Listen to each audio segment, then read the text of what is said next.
Everything is existence. There's no other than that. Does that make sense? Everything is existence.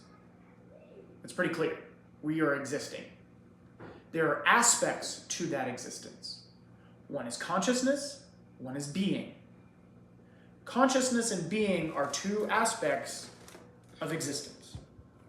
And it is being, our genes, being in the environment, being in existence, that create a bottom-up form of memory of energy, biology. And that genetic expression has this really cool ability, it's a miracle, to produce individualized self-awareness.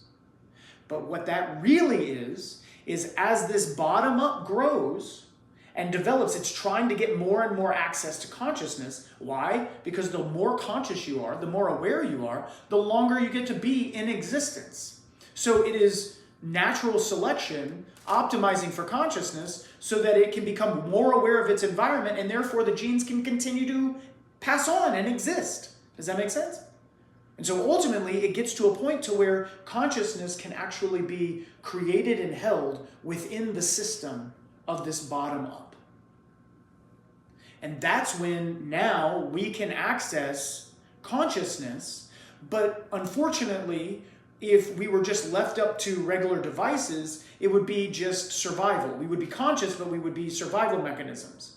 It's when we develop language and the ability to communicate that we store information to where when a new child is born, they come into an already present narrative. And that already present narrative builds a reality on top of this environment. That reality is an illusion. It's a collection of stories that help to engage this biology's ability to create awareness and ultimately provide it with an identity so it can become individualized. But up until this point, like that's where a lot of us are at this point. It's just you're living a mind-body experience and you're just trying to do the rules and the right roles to win the game. But that's only the half of the story. The other half of the story is the top-down aspect of consciousness that the biology was able to access.